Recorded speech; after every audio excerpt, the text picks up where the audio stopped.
என் அன்பார்ந்த பெற்றோர்களே, ஆசிரியர்களே, மாணவ செல்வங்களே, இந்த எபிசோடை முக்கியமாக டீனேஜ் ஸ்டூடெண்ட்ஸ் பார்க்கணும், பெற்றோர்கள் பார்க்கணும், ஆசிரியர்கள் பார்க்கணும். இது இந்த இன்ஃபாச்சுவேஷன் என்று சொல்லக்கூடிய பள்ளிக்கூடத்தில் குழந்தைகளுக்குள்ள மனசில் வரக்கூடிய ஒரு நிகழ்வு. நம்ம அண்மையில் நிறைய இடத்துல கேள்விப்படுறோம். 8th ஸ்டாண்டர்ட் படிக்கும்பொழுது, 7th ஸ்டாண்டர்ட் படிக்கும்பொழுது லவ் அப்படின்னு ஆரம்பிக்கிறாங்க. எப்படி ஹேண்டில் பண்ணுறதுன்னு தெரியாத பல பிரச்சனைகள் வந்துடுது. இப்போல்லாம் பார்த்திங்களான்னா 4ஆம் கிளாஸ் 5ஆம் கிளாஸ்லேயே இந்த ஒரு ஐடியா வருது குழந்தைகளுக்கு. நானும் என்னுடைய மனைவியும் கிட்டத்தட்ட 40 ஆண்டுகள் கல்வியாளராக இருந்ததுனால அந்த அனுபவத்தில் சொல்கிறேன். இந்த இன்ஃபாச்சுவேஷன், லவ், இது ரெண்டும் வேறு வேறு அப்படின்னு அந்த குழந்தைகளுக்கு தெரியாது. எஸ்பெஷலி அந்த டீனேஜ்னு வரும்பொழுது, அது ஆண் குழந்தைகளாக இருந்தாலும் சரி, பெண்களாக இருந்தாலும் சரி, அந்த ஹார்மோனல் சேஞ்சஸ்ஸு, உடலில் வரக்கூடிய சில மாற்றங்கள், இதன் காரணமாக இந்த பிரச்சனை வருகிறது என்று பெற்றோர்களும் புரிஞ்சுக்கணும், குழந்தைகளும் புரிஞ்சுக்கணும், ஆசிரியர்களும் புரிஞ்சுக்கணும்.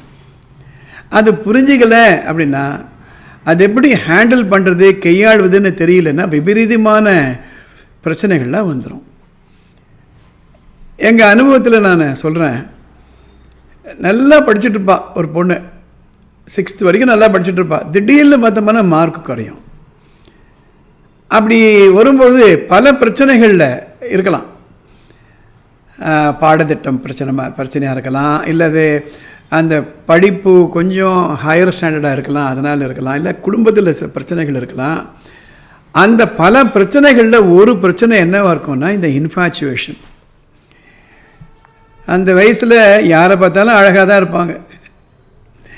இது நம்மளாம் கூட அந்த ஏஜில் வந்தவங்க தானே. நம்மளாம் டைரெக்டாக இந்த ஏஜுக்கு வந்துட்டோமா? நம்மளும் ஸ்கூலில் படிச்சிருக்கோம், கோ எஜுகேஷன் எடுத்துருக்கோம். பாய்ஸ் செக்ஷன் தனியாக, கேர்ள்ஸ் செக்ஷன் தனியாலாம் இருக்காது, ஒரே செக்ஷன் இருக்கும். அப்படியே இருந்தால் கூட பாய்ஸை கேர்ள்ஸை பார்க்கும்பொழுதோ, கேர்ள்ஸு பாய்ஸை பார்க்கும்பொழுது மனசில் ஒரு உணர்வுகள் வரத்தான் வரும். நம்மளாம் ஜடங்களா? நமக்கெல்லாம் உணர்வுகள் இருக்கா இல்லையா? அதுவும் இல்லாமல் அண்மை காலங்களில் நம்ம குழந்தைகள் பார்க்கக்கூடிய மீடியா, நம்ம குழந்தைகள் பார்க்கக்கூடிய சினிமா, நம்ம குழந்தைகள் பார்க்கக்கூடிய அந்த சின்னத்திரை சீரியல்லாம் பார்க்கும்பொழுது அவைகள் எல்லாமே இந்த காதலை மையமாக வைத்துக்கொண்டு எடுக்கப்பட்ட கதைகள் தான். தேசப்பற்று பற்றியோ அல்லது ஒரு பெரிய அச்சீவ் பண்ணுறாங்க லைஃப்பில், கஷ்டப்பட்டு முன்னுக்கு வராங்க, இதை மையமாக வைத்து வந்த கதைகளெல்லாம் ரொம்ப நாளைக்கு முன்னாடி. நீங்கள் அண்மை காலங்களில் வந்த சினிமாலாம் போய் பாருங்கள், அதில் மையப்புள்ளிய காதலாக இருக்கும், வயலன்ஸாக இருக்கும், செக்ஸாக இருக்கும். இப்போ இருக்கக்கூடிய பாடல்கள் எல்லாம் நீங்கள் கேளுங்க, அந்த பாடல்களில் இருக்கக்கூடிய முக்கியமான கருத்து கூட இந்த லவ். அந்த பாடல்கள் வார்த்தைகளை கொஞ்சம் எடுத்து புரிஞ்சுக்கோங்க. அது எப்படி பாடுறாங்கன்னு பாருங்கள். மனதை நெகிழ வைக்கக்கூடிய அளவில் அந்த பாடல்கள் எல்லாம் அமையும். அதுவும் இப்போல்லாம் எல்லா குழந்தைகள்டையும் ஒரு மொபைல் ஃபோனை கொடுத்துட்டோம். முன்னெல்லாம் ரொம்ப கஷ்டம், ஒரு லவ் லெட்டர் எழுதுறது இவ்வளோ கஷ்டம். அதை எழுதி ஒரு கவரில் போட்டு கொண்டு போய் கொடுக்குறது, இதெல்லாம் உங்களுக்கு எப்படி தெரியும்னு கேட்காதீங்க, ரைட்? அதாவது ஒரு காலத்தில் ரொம்ப கஷ்டமான ஒரு விஷயம் தன்னுடைய ஆசையை ஒரு பெண்ணுக்கிட்டேயோ ஆண்கிட்டையோ சொல்கிறதுன்றது இப்போது வந்தாச்சு. ஒரே எஸ்எம்எஸ் தான் சரியாக போச்சு, யாருக்கும் தெரியாமல் அனுப்பிச்சிடலாம். எதனால் இதெல்லாம் நான் சொல்கிறேன் அப்படின்னா, இன்றைக்கு நம்ம சமுதாயத்தில் நம்ம குழந்தைகளை வளர்க்கும் பொழுது பெற்றோர்களுக்கு ஒரு முக்கியமான ஒரு பொறுப்பு இருக்கிறது. இந்த ஏஜில், இந்த டீனேஜில் குழந்தைகளை ஜாக்கிரதையாக பார்த்துக்கிட்டு அவங்க அந்த பள்ளி படிப்பு முடிந்து கல்லூரியில் போகிற வரையில் மனசில் எந்த ஒரு சஞ்சலங்களும் இல்லாமல் பார்க்க வேண்டிய முக்கியமான ஒரு காலகட்டம் இந்த பெற்றோர்கள், இன்றைக்கு இருக்கக்கூடிய பெற்றோர்களுக்கு இருக்கிறது. நான் பல பெற்றோர்கள் ப்ரோக்ராமில் பல ஸ்டூடெண்ட்ஸோடு நான் மனம் விட்டு பேசுவேன். நான் என்ன சொல்லுவேன் அப்படின்னா, இந்த நேரத்தில் தவற விட்டுறாத, வாழ்க்கையை தவற விட்டுறாதப்பா. கிராமங்களில் போனீங்கன்னா அக்ரிகல்ச்சர் ஃபேமிலியில் அந்த பயிர் வைப்பாங்க, அந்த நெல் பயிர் வைப்பாங்க. அந்த நெல் பயிர் நல்லா வளர்ந்து அது வந்து அந்த பால் கட்டுறதுன்னு சொல்லுவாங்க. அந்த நெல் மணிகளில் பால் கட்டும். அந்த நேரத்தில் ரொம்ப ஜாக்கிரதையாக வச்சுக்கணும். அந்த பால் கட்டும் பொழுது ஒரு காற்றடித்தாலோ இல்லை மழை பெய்தாலோ கருக்காவாயிடும். எல்லாம் கருக்கான்னு சொல்லுவாங்க, கருக்காவாயிடும். அதே போல் தான் இந்த டீனேஜ். இந்த 7th 8th போடக்கூடிய ஃபவுண்டேஷன் தான் 9th வாங்கக்கூடிய மார்க்கு. அந்த 9th அந்த பிக்கப் பண்ணிடுறாங்கன்னா 10th வாங்கக்கூடிய மார்க். அந்த 10th வாங்கக்கூடிய மார்க் வச்சுட்டு தான் +1 குரூப்பு. அந்த +1 +2 நல்லா படித்து +2 நிறைய மார்க் வாங்கிறத பொறுத்து தான் எந்த காலேஜில் அட்மிஷன். இந்த நேரத்தில் போய் அவங்க தப்பு பண்ணக்கூடாது. தப்பு பண்ணத்தான் பண்ணுவாங்க. நான் ஏற்கனவே சொன்னேன், நம்ம சொசைட்டி அப்படி இருக்கிறது. இந்த காலகட்டத்தில் தான் நம்ம குழந்தைகளை ஜாக்கிரதையாக பார்த்துக்கணும். ஏன்னா அவங்க பார்க்கக்கூடிய படங்கள், அவங்க கேட்கக்கூடிய பாடல்கள், அதில் இருக்கக்கூடிய வரிகள், அதில் இருக்கக்கூடிய அர்த்தங்கள், அதை பாடக்கூடிய விதம் மனசை தொடர மாதிரி இருக்கும். இதை அடித்து திருத்தக்கூடாது. எத்தனையோ விதமாக ஹேண்டில் பண்ணுறாங்க. பல பள்ளிக்கூடங்களில் இதை எப்படி திருத்துதுன்னு தெரியாமல் குழந்தைகளை அடித்து, அதனால் பல விபரீதமான விளைவுகள் எல்லாம் வந்துடுது. முன்னாலெல்லாம் பெண் பிள்ளையாக இருந்தால் வயதுக்கு வந்து தானே ஸ்கூலை விட்டு எடுத்துடுவாங்க. இது மாதிரி நடக்கக்கூடாது என்பதற்காக. அதுக்கப்புறம் தான் ஒரு அளவுக்கு ஒரு தைரியமாக குழந்தைகளை அனுப்ப ஆரம்பித்தாங்க.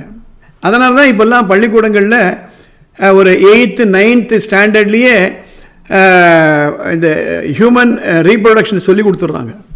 பாடத்துலேயே சிலபஸ்லேயே வந்தாச்சு. என்ன அவங்க என்னன்னு தெரிஞ்சுக்கணும்.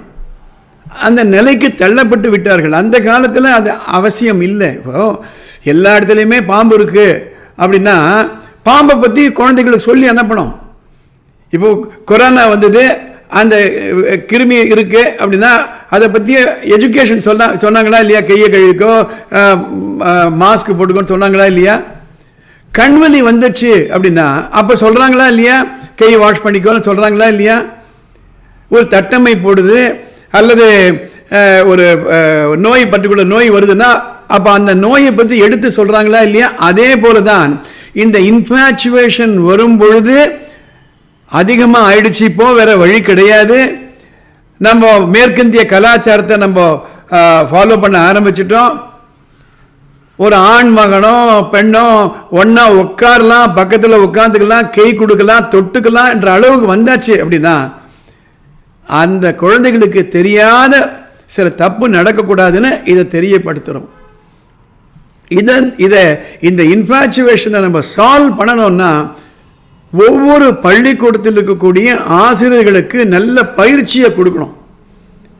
ஏன்னா ஒரு வகுப்பில் ஒரு ஆசிரியர் இருக்கா, ஒரு ஆசிரியர் இருக்கான்னா அந்த குழந்தைகளோட பழகும் போதே தெரியும் அவங்களுக்கு இது வித்தியாசமான பழக்கமா தெரிஞ்சிடும். கண்டிப்பாக தெரிஞ்சு as an educationist I can easily find out. எந்த பார்வை இன்னோசன்ட் பார்வை, எந்த பார்வை கொஞ்சம் பிரச்சனையான பார்வை. பெண் குழந்தைகளை அந்த அண்ணா கொடுத்தான், அந்த அண்ணா இது வாங்கி கொடுத்தா, அந்த அண்ணா இந்த பிஸ்கட் கொடுத்தா, அந்த அண்ணா இந்த சாக்லேட் கொடுத்தா, நான் கூப்பிட்டு பேசுவேன் அந்த குழந்தைகளை. அந்த அண்ணா கிண்ணாலாம் உன் சொந்த அண்ணனா? இந்த பிரச்சனையை எப்படி தீர்க்கணுன்றதை பற்றிய சில பதிவுகள் நான் போட போகிறேன். இந்த பதிவுகளை தொடர்ந்து நீங்கள் வாட்ச் பண்ணுங்கள். அதில் என்ன செய்யலாம், யாருக்கு கவுன்சிலிங் பண்ணணும், இதெல்லாம் நான் சொல்ல போகிறேன். ஏனென்றால் இது சமுதாய பிரச்சனை. அதாவது ஒரு வெண்ணெய் திரண்டு வரும்பொழுது நம்ம தாழியை உடைக்கக்கூடாது. குழந்தைய ஸ்கூலை விட்டு நிப்பாட்டுறதோ, இல்லை அந்த பையனை அடிக்கிறதோ, இல்லை அந்த குழந்தைய அடிக்கிறதோ சரிப்பட்டு வராது, வேலைக்கு ஆகாது. we need continuous education. என்ன எஜுகேஷன்றதை நம்ம அடுத்த சில எபிசோடில் பார்க்க போகிறோம். உங்களுக்கு ஏதாவது ஸ்பெசிஃபிக் குவரிஸ் இருந்ததுன்னா இந்த யூடியூப் சேனல் அடியில் இருக்கக்கூடிய அந்த மெசேஜ் பாக்ஸில் போடுங்க. I will try to answer. If you are not subscribed to this channel, please do subscribe. Press the bell button. We will meet in the next episode.